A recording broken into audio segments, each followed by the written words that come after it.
혈액수급 안정화에 대해서 헌혈 말씀드리겠습니다. 겨울철을 맞아 방학 한파 그리고 독감 유행 등으로 헌혈량이 좀 감소하였습니다. 그래서 현재 그 수혈용 혈액의 안정적인 공급에 좀 어려운 상황입니다. 올해 들어서는 전년보다는 헌혈자가 증가하였으나 최근에 의료가 좀 정상화되면서 혈액 사용량이 늘어나고 있어서 적정 수준 이하를 유지하고 있습니다. 많은 분들이 도움을 주셔서 현재 회복 중입니다. 오늘 기준으로는 4.91분 정도를 보유하고 있지만 설 연휴 전에 충분한 혈액을 확보하는 것이 필요합니다. 국민 여러분들께서는 가까운 헌혈의 집을 방문하셔서 헌혈에 참여해 주시기를 부탁을 드리고 각 부처청에서도 자율적으로 헌혈에 대해서 참여해 주시고 또 소속 산하기관 등에서도 헌혈에 참여할 수 있도록 안내를 해 주시기를 부탁을 드리겠습니다. 이상입니다. 그 복지부 장관님 헌혈하셨어요? 지난주 금요일 날 헌혈의 집을 방문해서 헌혈을 하고요. 두바이 쫀득 쿠키도 받았습니다. 뭘 받았다요? 두바이 쫀득 쿠키도 받았습니다. 많은 젊은 분들이 쫑쿠를 헌혈하고 계셔서요. 네, 반갑게 인사했습니다. 그래요. 어쨌든 이 솔선수범하는 모습을 좀 보여줘야 될 텐데 그럼 연구를 한번 해보십시오. 네, 그 다음에 네, 산림청입니다. 범정부 봄철 산불 총력 대응에 대한 협조사항 말씀드리겠습니다. 올해 1월 산불이 작년에 비해 야간 발생 비율이 높다는 특징이 있습니다. 대부분 그래요? 산불이 산림 밖에서 화재로 전이되어 있는 상황인데요. 작은 불씨가 산불로 이어지지 않도록 모든 국민들의 관심과 함께 관계 부처청과 지방정부가 절실한 상황입니다. 먼저 효과적인 산불 예방 감시를 위해서 농산촌 산불 주요 원인인 소각 산불을 좀 방지하고 지역 주민이 참여해서 산불을 감시할 수 있도록 협조를 요청드립니다. 각 부처청 소관시설 주변에 산불 예방 노력 또한 필요합니다. 최근에 난 산불 중에는 주로 주택 또는 공장 그리고 최근에 난 산불에는 사찰에서도 산불이 야기됐기 때문에 각 부처청의 산불 예방 노력이 필요한 상황입니다. 진화 대피 관련해서도 협조 요청 부탁드리고요. 국방부나 소방청, 경찰청 등 관계 부처청에 그동안 많은 협조를 해주셨는데 앞으로도 계속 협조를 부탁드리고요. 안전하고 신속한 대피를 위해서는 산불 피해 위험이 높은 다중이용시설의 대피체계 구축과 함께 TV 자막 방송 및 긴급 재난 문자 송출, 교통 통제 등의 적극 협조 부탁드립니다. 마지막으로 국민 한 분 한 분이 산불 감시원이라는 생각으로 열심히 활동해 주시기를 부탁드리고요. 앞서 말씀드린 것처럼 많은 내용들이 산불 재난 위기관리 표준 매뉴얼에 포함되어 있습니다. 각 부처청과 지방정부, 유관 공공기관에 이미 송부해 드렸습니다. 보다 자세한 내용은 매뉴얼을 확인해 주시고 널리 공유해 주시기 부탁드립니다.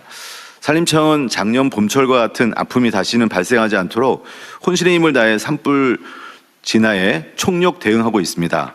하지만 산림청 혼자만의 노력으로는 부족한 것이 현실입니다. 모든 중앙행정기관과 지방정부 등 관계기관 또한 예방부터 진화, 대피에 이르기까지 산불 대응 전 과정에 적극 동참해 주시길 다시 한번 간곡히 요청드립니다. 감사합니다. 요새 야간 진압 가능한 헬기를 도입했다고요? 네, 야간에 화선을 확인할 수 있는 헬기가 이제 3대에서 5대로 늘어났고요. 뭐 옛날에도 있었어요? 네, 있었습니다. 근데 이제 전에는 야간에 헬기도 화재 진압 안 하는 것 같은데? 네, 못했습니다. 야간에는 못했는데요. 그게 야간에 도입을 해놓고 안 썼다는 거예요? 근데 이제 그 훈련도 필요하고 또 이 훈련이라는 게 거의 그러니까 제 말은 네. 지금 말씀하신 걸 보니까 저는 이번에 처음 도입한 줄 알았더니 그 전에도 이미 있었다는 얘기잖아요. 네, 근데 이제 훈련이 그 전에는 투입을 안 했던 것 같아요. 네, 보니까. 못했습니다. 네. 근데 그 이유가 훈련이 안 돼 있었고 훈련 때문에? 네, 거의 야간에 헬기 운영은 장님이 운전하는 거랑 똑같다라고 그러니까 하시더라고요. 네. 그럼에도 불구하고 야간 진압이 가능하다는 헬기를 가지고 있었다. 2대인지 3대가 있습니다. 3대를 가지고 있었는데 이번에 추가로 더 도입했다. 네, 네, 맞습니다. 그러니까요. 내가 말씀 들어보니까 그런 거예요. 3대가 있었는데 뭐 야간에 운행은 위험하니까 안 했다 이 말인데 이번에는 2대를 추가로 도입하면 5대를 야간에 투입하는 거예요? 아니면 3대는 놔두고 2대만 야간에 투입하는 거예요? 5대를 투입할 수 있게 됐습니다. 네. 아, 그래요? 훈련은 다 돼 있어요? 훈련을 지금 계속 하고 있습니다. 네. 어쨌든 이게 밤에는 당연히 못 끄는 걸로 우리 국민들은 다 알고 계셔서. 안전 문제가 최우선이기 때문에요. 네. 야간 헬기뿐만 그러긴 아니라 한데 야간에 투입할 수 있도록 훈련하고 준비는 해야지. 네, 알겠습니다. 그러니까 그럼 말로 그 야간 투입 가능한 헬기 사냐고요. 네. 사놓고 안 썼다는 얘기잖아요, 지금. 처음 알았는데. 잘 준비해서 하십시오. 밤에 지금 주로 불이 번지잖아요. 헬기를 네, 투입을 맞습니다. 못하니까. 네. 잘 준비해서 안전하게 잘 야간 진압도 많이 활성화하십시오. 네, 혼신의 힘을 다하겠습니다. 네. 자, 그다음에 네, 문체부 보고 드리겠습니다. 2026 동계올림픽이 2월 6일부터 22일까지, 패럴림픽은 3월 6일부터 15일까지 이탈리아 밀라노와 코르티나 일원에서 열립니다. 우리 선수단은 올림픽 6개 종목 130명, 패럴림픽 5개 종목 47명이 참가합니다. 안전한 대회 참가를 위해 외교부, 대테러센터, 국정원, 질병관리청 등 관계기관과 함께 선수단의 출입국과 체류, 방역에 걸친 대회 전 과정을 대비했습니다. 또한 국가 상징 오류나 오심, 선수 부상과 같은 위기 상황에 대응할 사전 매뉴얼도 마련했습니다.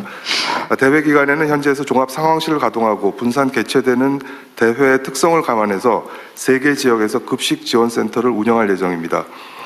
또 밀라노 시내에 코리아 하우스를 설치해서 한국의 K컬처와 관광을 알리고 국제 스포츠 외교 활동을 전개할 예정입니다. 밀라노 동계올림픽과 패럴림픽에 국무위원 여러분들의 각별한 관심을 부탁드립니다. 특히 외교부, 대테러센터, 국정원의 긴밀한 협조를 부탁드립니다. 국민 여러분들께서도 선수들의 열정과 도전에 뜨거운 관심과 응원을 보내주시기를 부탁드립니다. 감사합니다. 여기 누가 응원하러 가요? 네, 저는 개막식 때 가서 챙기고. 장관님이? 네. 근데 요새 이 올림픽은 과거에는 그래도 뭐 국민들이 관심도 있으시고 중계도 좀 하고 뭐 그랬는데 요새는 하나도 모르는 상황 비슷해요. 왜 그랬을까요? 왜 그래 됐을까? 관심이 많습니다. 많도록 할 거고요. 지금 선수들 그동안 정말 땀 흘리면서 열심히 연습했고 기량을 닦았습니다. 그래서 부상 없이 최선의 컨디션으로 좋은 성적. 아니, 뭐 선수들은 열심히 할 텐데 우리 국내의 관심이 과거에 비해서 많이 떨어진 것 같아서 드리는 말씀입니다. 뭔가 좀 대통령님, 그것은 국민 소득이 올라가면은 아. 좀 관심이 그런 그러세요? 스포츠에서 좀 특히 올림픽 같은 데서 멀어지는 경향이 있습니다. 아, 예를 그래요? 들어서 오스트리아의 경우 동계올림픽 유치를 하려고 다 해놨는데 국민들이 반대해서 안 한 경우도 있었습니다. 그래요? 비슷한 일례로 패럴림픽 같은 경우는 저희가 예전에 선수층도 두껍고 성적도 좋았습니다. 근데 요즘은 선수층이 얇아지고 성적도 그렇게 뭐 예전만큼 높지는 않습니다. 일반적 관심이 떨어지고 있는 모양이군요. 그 가장 큰 이유가 장애인 수가 줄어들고 있는 부분도 있습니다. 그래서 네, 장애인 뭐 패럴림픽이 그렇다 치고 일반 올림픽 경기도 어쨌든 관심도나 아니면 이런 많이 떨어지는 것 같아서 그게 소득 수준하고 관계가 있군요. 어쨌든 그렇더라도 어쨌든 국가를 대표해서 선수들이 출전을 하고 그러면 좀 붐업을 조금은 해야 될 것 같은데. 네, 그렇게 네. 해야 될 것 같습니다. 뭐 광고를 좀 하시든지 아니면 뭐 이벤트를 좀 하시든지. 제가 태릉에 있는 선수촌에 가보려고 얼마 전에 했더니 이미 다 이태리 가버렸다고 그러대요. 거의 대부분 떠나버렸다고. 예, 떠난 선수 있고 아직 남아 있는 선수도 있는데요. 지금은 얼마 전에 이제 그 출정식을 했었거든요. 네. 저는 다녀왔습니다. 이거 제가 저번 주인가 저번 주에 한번 가볼까 했더니 이미 대부분 떠났다고. 돌아오면 격려 돌아올 것 같습니다. 대통령님, 저 패럴림픽은 좀 늦게 가기 때문에요. 네, 장애인들 한번 격려해 주시면. 그럴까요? 뭐 검토 한번 해보죠. 3월 달이군요. 그 얘기 나온 김에 이번에 기사에서 봤는데 어디 사우디인가 어딘가가 무슨 올림픽을 못 하니까 뭐 딴 데서 개최하자 뭐 그 얘기 뭐예요? 네, 그 사우디에서 반납한 게 있어서요. 언제 그 28년? 네, 28년요. 28년 이제 하계 올림픽인 거죠? 동계올림픽이에요? 네, 사우디에서 동계올림픽. 사우디에서 동계올림픽을 하려고 그랬어요? 네네. 동계올림픽인데 제가 지금 기억하기로는 그래서 시설이나 이게 안 돼서 결국 동계올림픽을 개최할 수 있는 나라는 한정적이거든요. 그래서 이제 저희 베이징하고 저희 쪽 한국하고. 연락이 오고 의사가 있는지를 타진하고 뭐 이런 그래서 어떻게 됐어요? 그거 제가 한번 챙겨보겠습니다. 저희 쪽에서는 조금 난색을 표하는 그 형태로 작년 지금 12월인가에 무슨 타진이 왔다는 기사를 봤는데 난 보고를 못 받아서 그 중요한 게 있으면 좀 보고를 좀 하시지. 네네 그렇게 지금 무슨 전북 그 여기는 올림픽 유치한다고 동네에 난리인데 지금 전북은 하계올림픽이어서 지금 전북에서 일단 입장 정리를 하고 있고요. 아니 그게 이제 그런 저희가 파인데 네네 지금 동계올림픽이라도 어쨌든 어디 다른 나라에서 하려다 못해서 우리나라에 할 수 있냐고 물어봤으면 그게 중요한 현안인데 네. 그 왜 보고도 안 하고 그렇게 처리된다 잘 모르겠어서 하는 얘기예요. 지금 보니까 장관님도 잘 모르고 계신 것 같은데. 제가 이해하고 있는 거는 너무 촉박한 일정에 저희가 지금 할 수 있는 사정이 아니어서 그냥 저희는 관심이 없다는 정도의 반응을 보였다. 몇 년도 개최인데요? 그게 제가 기억하는 거는 요 다음 올림픽 내년? 네, 내후년? 4년 후죠. 그러니까 4년 후? 지금 이 아시안 동계 올림픽으로 재난본부장입니다. 동계 아시안 게임 네, 아마 아시안 올림픽이 게임. 아니고 올림픽이 아니고 아시안 네네. 게임. 네, 네, 알겠습니다. 네, 다음 농림부. 예, 네. 농식품부에서 K푸드 수출 거점 제외 공간 선정과 함께 부처의 협조 요청 좀 드리겠습니다. 저희가 그 K푸드 수출 거점 제외 공간 선정한다고 그 공간들의 공문을 좀 보냈더니 공간들에서 43개 공간을 신청을 해주셨어요. 그래서 그래요? 예, 적극적으로 협조를 해주셔서 감사드리고 외교부에서도 잘 도와주셔서 그 시장의 특성하고 공간 전문성 고려해서 30개소 선정을 하였습니다. 그래서 앞으로 이 30개소 제휴공간 중심으로 해서 민간 협의체도 구성을 할 것이고 우리 기업들이 수출하는데 각종 지원과 함께 현지에서 마케팅에도 우리 제휴공간들이 중점적으로 참여할 수 있도록 그렇게 하려고 합니다. 그래서 그 부처별로 좀 도와주셔야 하는 게 특히 외교부 장관이 많이 도와주셔야 되는데 공간 내에 K푸드 담당관 임무를 부여할 필요가 있습니다. 누가 담당하는지가 명확해야 할 것이거든요. 그런데 저희 농무관이 6개소밖에 없기 때문에 좀 다른 부처에서 나간 그 분들이 담당관 역할을 좀 해주실 필요도 있기 때문에 이 부분 좀 도와주시면 좋겠고 K푸드 홍보를 K푸드 단독으로 하는 것보다는 사실은 우리 문화, 뷰티, 패션 다 같이 하는 게 좋습니다. 그래서 제가 듣기로는 싱가포르 대사관에서 처음으로 K-라운지라는 형태로 우리 K푸드 홍보할 수 있는 그 장소를 이번 주에 연다고 합니다. 그래서 다른 공간에도 좀 이런 사례를 알리도록 하겠습니다. 그리고 우리 수출 기업들이 그 짝퉁 상품 때문에 굉장히 고민을 많이 하거든요. 그래서 앞으로는 지재권을 그 나라에 출원하고 등록하는 거 그리고 또 위문박품이 발생했을 때 단속을 강화하는 것도 우리 제휴공간에서 협조를 적극적으로 해주시기를 요청을 드리겠습니다. 네, 이상입니다. 이게 이제 인력을 각 분야별로 다 충원하는 것은 너무 조직이 방만해질 가능성이 있고 지금 K푸드뿐만 아니라 뭐 화장품도 해야 되고 K뷰티도 해야 되고 예를 들면 자동차도 팔아야 되고 문화 수출도 해야 되고 하자면 엄청나게 많은데 그거는 일종의 종합상사 관리하듯이 해야지 특정 분야별로 이렇게 하면 인력이 너무 많아져서 안 될 것 같아요. 근데 그 방법을 좀 찾아보시죠. 네, 주재관이 여러 가지 영역의 동시에 일을 다 할 수 있도록 이미 하고 있는데 지금 말씀하신 농림부에서 말씀하신 것은 특별히 좀 지시를 해보겠습니다. 그리고 농림부에서 사실은 매뉴얼을 만들든지 무슨 일이 필요하다. 예. 어느 지역은 뭐가 필요하다. 예. 라고 정리해서 보내면 거기서 단순 집행을 하게 예, 이렇게 그렇게 해야지. 거기서 네가 알아서 전문적으로 다 연구해서 이러면 안 될 것 같아요. 예. 각 부처들도 다 마찬가지입니다. 예. 문화 분야든 산업 분야든 그렇죠? 네. 다음은 외교부 장관. 네. 외교부의 한 주황화 정상회의 개최는 그냥 준비해서 잘 하시면 될 것 같습니다. 그 스탄 5개국과 우리 이번에 하나 또 늘었다 그랬죠? 예, 아제르바이잔. 6개. 예. 중앙아시아 6개국과 대한민국의 정상회의를 대한민국에서 개최한다 올해. 그렇습니다. 네, 그 준비 잘 하십시오. 예.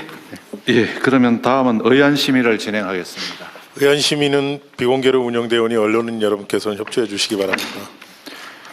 예, 국회 본회의를 통 향해 주시기 바랍니다. 국회에 대하여 경례.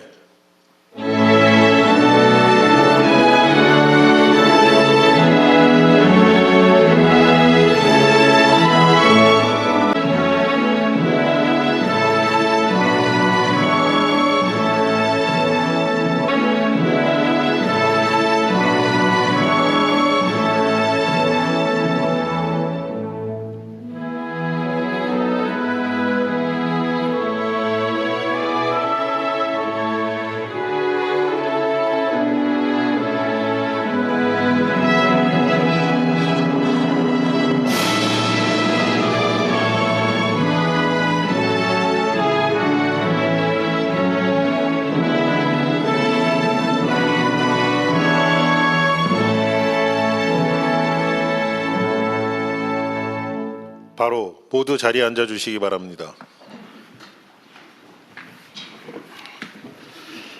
제3회 국무회의입니다. 대통령께서 개회선언과 함께 모든 말씀을 하시겠습니다. 네, 제3회 국무회의를 시작하겠습니다.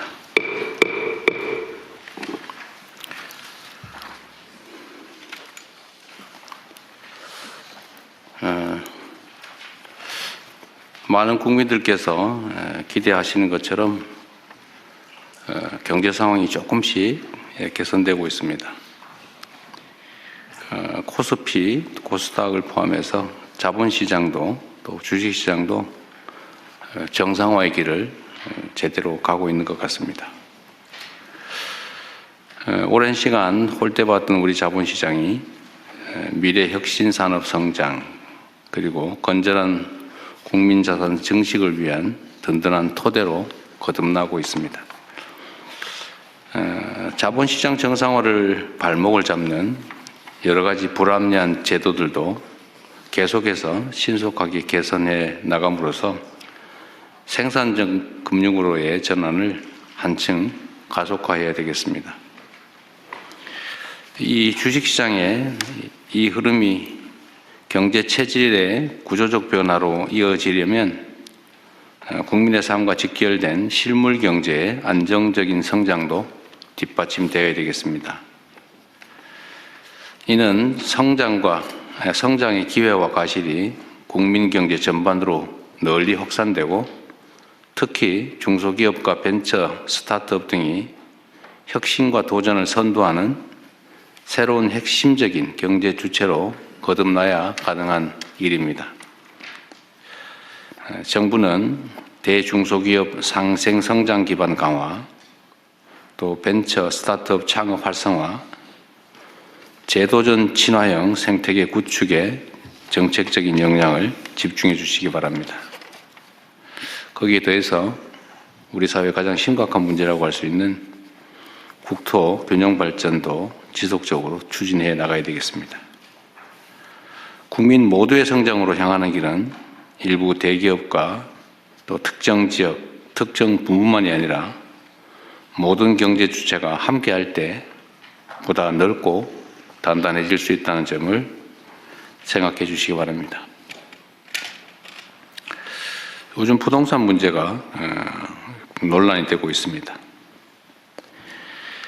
경제 구조의 대전환을 통한 모두의 성장을 제대로 실현하기 위해서는 부동산에 비정상적으로 집중된 우리 사회의 자원 배분 왜곡을 반드시 바로잡아야 합니다. 비생산적인 부동산의 과도한 팽창은 필연적으로 건품을 키우게 됩니다. 그리고 성장 잠재력을 훼손할 뿐만 아니라 자칫 국민경제 전반에 심대한 타격을 더할 수 있습니다.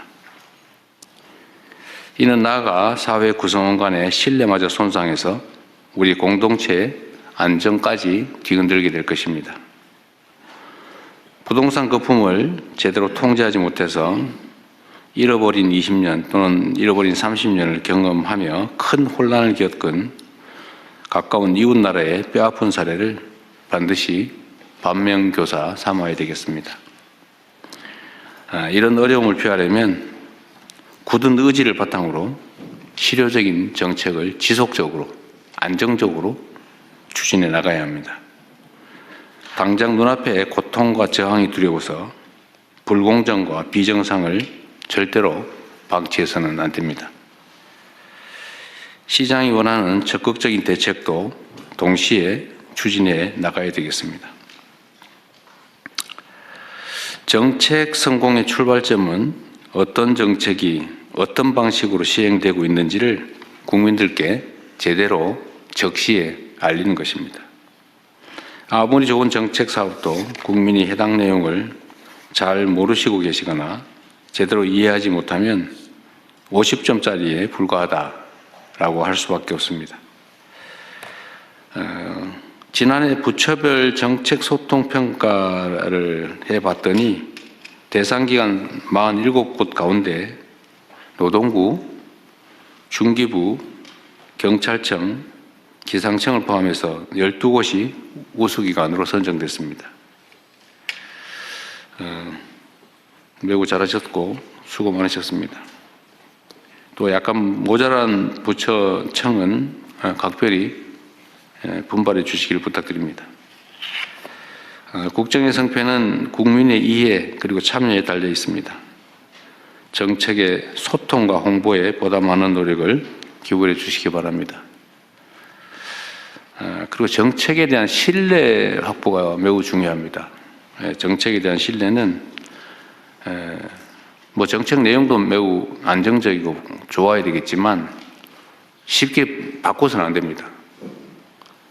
힘들더라도 정책 방향을 정하면 잔파도에 휩쓸리지 말고 또 일희일비하지 말고 굳굳하게 정책의 안정성을 확보해야 합니다. 그리고 특히 부당한 이익을 추구하는 잘못된 기대를 반드시 제어해야 합니다. 그런데 쉽게 휘둘리다 보니까 정부 정책도 뭐 또 바꾸겠지, 우리가 뭐 압력을 넣으면 바뀌겠지, 이런 기대들을 하는 경향이 일부에서 존재합니다. 예를 들면 다주택자 양도세 중과는 작년에 이걸 연장할 때 1년만 한다. 올해 5월 9일이 끝이다. 이건 이미 명백하게 예정된 거 아닙니까?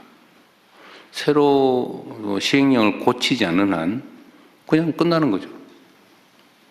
근데 당연히 연장하겠지 이렇게 기대하고 있고, 이걸 연장을, 그런 부당한 기대, 잘못된 기대에 대해서 연장 안 된다, 이거는 이미 끝나기로 돼 있다라고 얘기했더니 마치 새롭게 무슨 부동산 양도세를 중과하는 것처럼 정책에 대한 공격도 있습니다.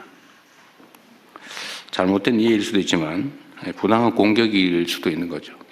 이런 데 휘둘리면 안 되고, 또 그에 따른 문제점들도 철저하게 보완을 해서 한번 정책을 결정을 하면 결정 과정은 치열하게 논쟁하더라도 정해지면 그대로 집행을 해야 예측 가능한 합리적인 사회가 되겠죠. 너무 쉽게 바꾸고, 또 예를 들면 무슨 조세 경감이나 이런 것도 한시적으로 한다고 해놓고는 계속 연장하고 있어요. 그럴 거면 아예 고정 입법을 해버리지, 그거를 1년 하겠다, 뭐 3년 하겠다, 뭐 일몰 하겠다는 거, 일몰 절대 안 하고, 일몰 한다 그러면 뭐 저항하고 또 문제 삼고, 이게 아주 일상이 됐습니다. 그 사회가 어느 한 방향으로 간다고 했으면 그냥 가야지. 정말로 문제가 있으면 바꿔야 되겠지만, 그게 아니면 예정된 대로 해야죠. 힘 세면 바꿔주고 힘 없으면 그냥 하고, 절대로 그렇게 해서는 안 된다는 말씀을 드립니다. 오늘 준비한 안건들이 꽤 많은데 우리 총리께서 도중에 좀 가셔야 된다고 그러셨나요? 네. 적당히 진행하다 가시면 제가 마저 진행하겠습니다. 시작하시죠. 제가 말씀 다 지금 좀 다 했어요. 예. 제가 진행하도록 하겠습니다. 아 그래? 네, 네. 제가 하신 말씀이 좀 있으신 것 같은데. 아니 예, 그 양해 본격적인 말씀만 토의 잠깐만. 전에 네. 네. 그 이해찬 민주평통 수석 부의장님의 장례위원장을 맡게 돼서 중간에 자리를 비울 것 같아서 그래요? 오늘 경제부총리께 부탁을 드렸습니다. 네, 총리님이 뭐 방미 선고하고 하실 말씀 있으시다 그래가지고 됐습니까? 네, 네, 알겠습니다. 그러면 현안 토의를 진행하겠습니다. 먼저 기본사회 추진 체계 및 추진 방향에 대해 행정안전부 장관께서 발제해 주시기 바랍니다. 요걸 가장 마지막에 하면 어떨까 싶은데 이게 제일 긴 내용이죠. 네, 알겠습니다. 네, 그걸 좀 맨 뒤로 빼고. 네. 네, 그러면 다음 순서 가시죠. 다음은 특사경 도입 확대 논의에 대해 법무부 장관께서 발제해 주시기 바랍니다. 예, 법무장관입니다. 특사경 제도는 전문 행정 영역에 종사하는 공무원 등에게 법률로 정한 특정 범죄에 대한 수사권을 부하여 전문성 수사에 활용하고 일반 경찰이 접근이 어려운 분야 효율성을 제고하기 위해 도입한 제도입니다. 현재 중앙에 한 14,000명, 지방에 6,000명 이상 활동하고 있습니다. 특사경 제도의 특징은 강제 수사를 비롯 국민의 기본권을 제한하는 수사무의 성격상. 잠깐만, 장관님. 그렇게 빨리 얘기하시면 못 알아들어요. 네. 천천히 요약해서. 네. 뭐 시간이 없고 짧게 하라 그래서. 아니, 짧게 하는 건 요약해서 하는 거지. 빨리 말해버리라는 거 아니에요? 못 알아들어요. 네. 가장 중요한 게 실효적 통제 수단을 필요하다는 겁니다. 그래서 지금 현재까지는 검사가 특사경에 대한 지휘권으로 이걸 행사하고 있습니다. 특사경 제도는 수사 비전문가에게 예외적으로 사법경찰관을 부여하는 제도이기 때문에 적법 절차의 준수, 인권 침해 예방, 수사 역량 확보를 위하여 검사의 사법 통제에 절대적인 수사권을 행사하도록 설계되어 있습니다. 현행 형사소송법 245조 2가 245조 10이 검사의 지휘 대상임을 명시하고 있습니다. 현재 특사경은 행정조직 특성상 수사 관련 군속기간이 짧고 행정 업무와 수사 업무를 병행하고 있는 바 수사 절차 일반, 영장, 송치 등 전 단계에서 검사와 협의, 지휘를 거쳐 절차의 적법성과 실효성을 확보하고 있습니다. 그렇기 때문에 특히 민간 분야 특사경의 경우에는 적법 절차의 준수나 수사 노하우의 보완 등을 위해 면밀한 사법 통제가 좀 필요한 것입니다. 지금 고용노동부와 검사의 산업안전협의체가 그런 면에서 아주 모범적으로 좀 운영되고 있습니다. 특사경 신규 도입 및 수사권 확대 논의가 지금 진행되고 있는데 비공무원 조직을 중심으로 특사경 신규 도입 또는 권한 확대에 관한 논의가 지금 크게 다시 있습니다. 대표적인 게 잘 아시는 것처럼 금융감독원에서 독자적 인지수사권의 도입과 민생 특사경 도입을 좀 요구하고 있는 상황입니다. 건보공단에서도 의료기관의 불법 개설 범죄에 대한 수사권 부여를 요청하는 목소리가 있습니다. 한국인터넷진흥원에서도 사이버 침해 범죄에 대한 수사권 부여를 요청하고 있습니다. 그러나 수사는 본질적으로 신체의 자유, 사생활의 비밀, 재산권 등 기본권을 직접 제한하는 고도의 공적 작용을 좀 고려할 때 비공무원에게 수사권을 부여할 불가피한 사정이 있는지 권한에 대항하는 통제 방안을 함께 설계하는 것이 아닌지에 대한 수기가 좀 필요한 때입니다. 금감원 같은 경우를 간단히 말씀드리면 금감원 같은 경우는 그 자본시장 특사경 경우 주식시장에 미치는 파급력이 매우 큽니다. 그렇기 때문에 현재는 증권선물위원회나 금융위원 등 국가기관이 입건 여부를 지금 결정하고 있습니다.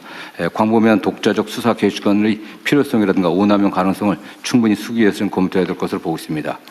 금감원의 그 민생 특사경 도입은 범죄의 디지털화, 조직화에 대한 전문적 대응이 필요성이 있다는 그 취지는 공감하지만 금감원이 조사물을 담당하지 않은 분야까지 수사권을 부여할 불가피한 사정이 있는지에 대한 충분한 사정 검토가 필요합니다. 특히 금감원이 요청하는 민생 특사경에 관련된 여러 가지 수사는 경찰이 지금 다양한 형태로 지금 특별한 수사 팀들을 만들어 운영하고 있기 때문에 금감원과 경찰과의 유기적 협력 관계, 정보 교환 관계를 만드는 게 필요하다는 그런 주장도 상당히 큽니다. 건보공단 및 한국인터넷진흥원 특사경 문제는 건보공단이 보유한 데이터 및 조사 경험 또는 키사익의 사이버 침해 사고, 대응 역량 등 전문 분야 수사의 실효성을 고려할 때 원칙적으로 입법 정책으로 결정할 사항입니다.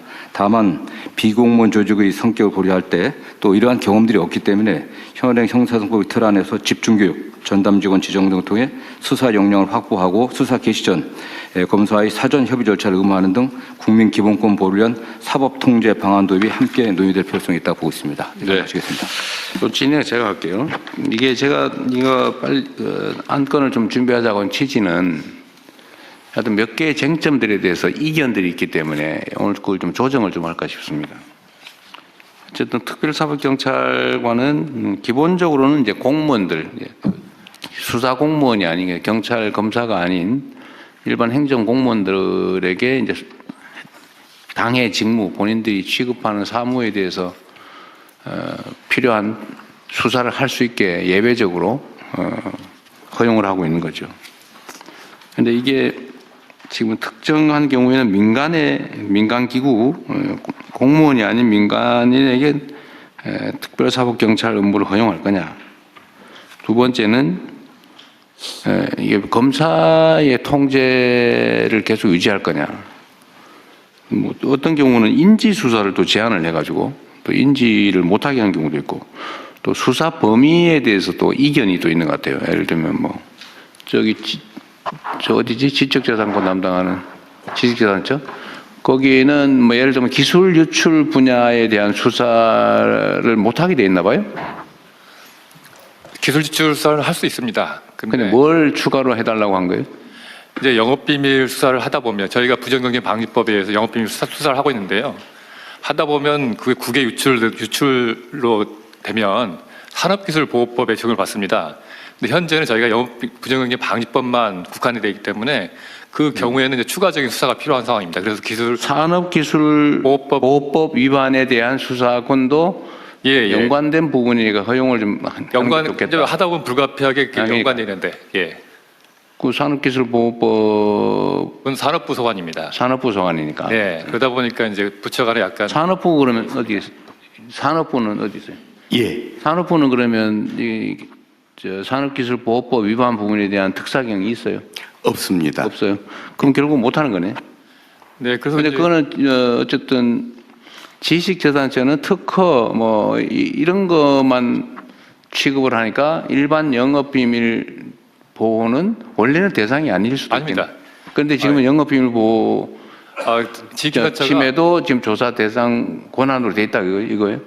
기본적으로 지식재산처가 특허와 영업비밀 전반을 원래 수사하고 영업비밀까지 포함되고 있습니다. 부정경쟁 방지법 따로 있습니다. 근데 산업기술보호법 위반을 빼는 거는 좀 이상하긴 하네요. 네, 그래서 이제 굳이 본질적으로 그럴 필요 없잖아요, 그죠? 본질적으로 연결돼 있는데 어쨌든 그런 문제를 좀 논의를 하자는 겁니다. 그럼 하나씩 해볼게요. 그러니까 다른 부처들도 특사경이 필요하다고 판단되는 부분이 있으면 얘기를 좀 해보기로 해요, 오늘. 우선은 지금 수사 기소 분리 논란이 있는데 지금 특사경에 대해서 지휘권을 검사에게 이 특사경은 남겨놔야 되는 거 아니냐라고 하는 주장도 있고 이걸 왜 예외로 하냐. 각 특사경에 대한 지휘권은 관련 기관장이나 아니면 관련 부처청에다가 맡기면 되지 않냐. 공무원 조직의 책임자에게. 요 논란이 있는 거예요. 그죠? 그런데 법무부는 어쨌든 이거는 비전문가들이 수사를 하는 거니까 네네. 검찰의 통제를 받아야 된다고 하는데 저는 좀 생각이 죄송하긴 한데 수사경찰관, 경찰도 어차피 그런 식의 시각이면 비전문가이긴 마찬가지인데 예를 들면 일반 모든 형사법 위반에 대해서 수사를 하는 경찰이 수사를 맡은 경찰일 뿐이지 그 수사 전문가라고 할 수는 없잖아. 그죠? 네네. 뭐 교통경찰 하다가 수사도 하고 막 그러니까. 그런데 예를 들면 지금 다른 부처의 예를 들면 지식재산처도 그렇고 뭐 여러 군데 있는데 환경 관련된 지방 정부들도 있고 그 사람들도 어차피 권한이 부여되면 그 부분을 어쨌든 숙지를 해가지고 교육을 받든지 숙지를 해서 수사를 하게 되면 경찰과 다를 바가 없잖아요. 근데 왜 구조적으로 그건 검사의 지휘를 받아야 되는 거죠? 그러니까 그 행정기관의 행정작용하고 수사는 사법작용입니다. 수사라고 하는 사법작용은 궁극적으로 목적이 기소해서 처벌하는 겁니다. 그런 행정청의 행정작용, 조사작용, 조사는 좀 내용이 그 목적이 다르기 때문에 최종적으로 기소를 목적으로 하려고 하면 조사 단계에서부터 수사를 한다고 하면은 증거를 적법하게 수집해갖고 그 적법한 증거 능력을 갖춘 증거를 갖고 기소를 해야 되지 않겠습니까?